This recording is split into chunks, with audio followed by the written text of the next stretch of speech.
Assalamualaikum warahmatullahi wabarakatuh. Kali ini saya akan menjelaskan tentang pengertian HAM, jenis-jenis HAM, dan lain-lainnya.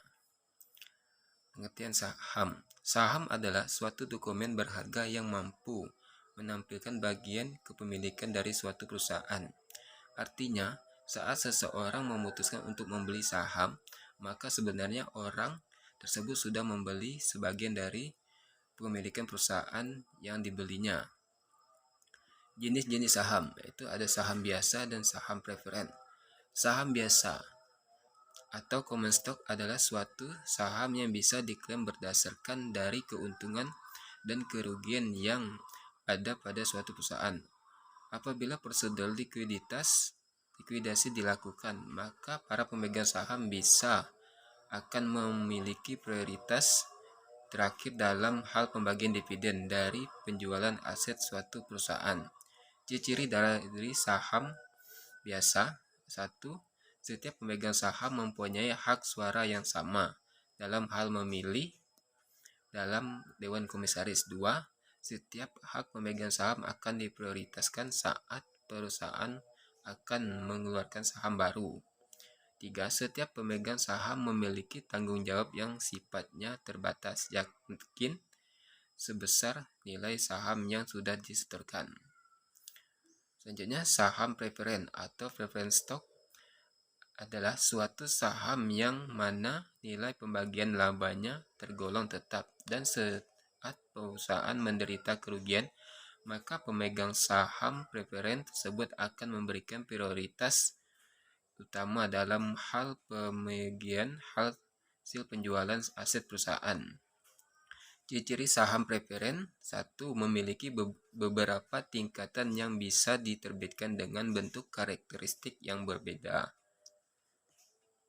2. Adanya tagihan atas suatu pendapatan dan aktiva, serta memiliki prioritas yang tinggi dalam hal pembagian nilai dividen.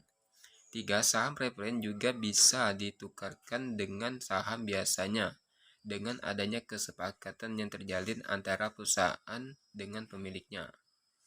Manfaat dan keuntungan saham. Salah satu manfaat utama saham adalah saham bisa dimanfaatkan sebagai salah satu instrumen investasi jangka panjang atau jangka pendek. Bagi para investor yang memanfaatkan sahamnya, sebagian investasi jangka pendek biasanya mengharapkan adanya capital gain dari selisih harga jual dan harga belinya. Hal tersebut tentu berbeda dengan mereka yang menggunakan saham sebagai instrumen investasi jangka panjang, karena mereka lebih rutin membeli ataupun menabung uangnya untuk membeli saham. Risiko investasi saham. Investasi saham memang memiliki keuntungan yang besar, namun risiko di dalam pun juga cukup besar. Berikut ada beberapa risiko yang harus siap dihadapi jika melakukan investasi saham. Pertama, risiko likuidasi.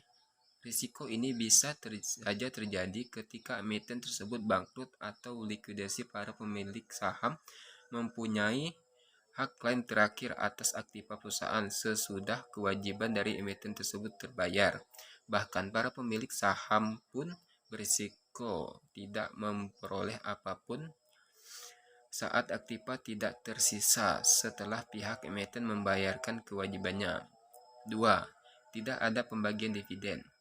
Risiko ini bisa saja terjadi saat pihak emiten lebih memiliki keuntungan yang didapat perusahaan digunakan untuk menambah modal operasi atau melakukan ekspansi bisnis, sehingga emiten tersebut tidak membagikan keuntungannya berupa dividen kepada pemilik saham. 3. Investor kehilangan modal. Risiko ini juga bisa terjadi saat harga beli saham ternyata lebih besar daripada harga jual belinya, sehingga para pemilik saham akan kehilangan nilai modalnya. 4. Saham delisting dari bursa. Terdapat beberapa alasan yang membuat suatu saham dihapus dari catatan bursa, hingga saham tersebut sudah tidak lagi bisa diperjualbelikan. Hal tersebut tentunya akan membuat emiten dan juga para pemilik saham menderita kerugian yang sangat besar. Itulah saja penjelasan saya tentang pengertian hak saham. Lebih dan kurangnya saya maaf. Wassalamualaikum warahmatullahi wabarakatuh.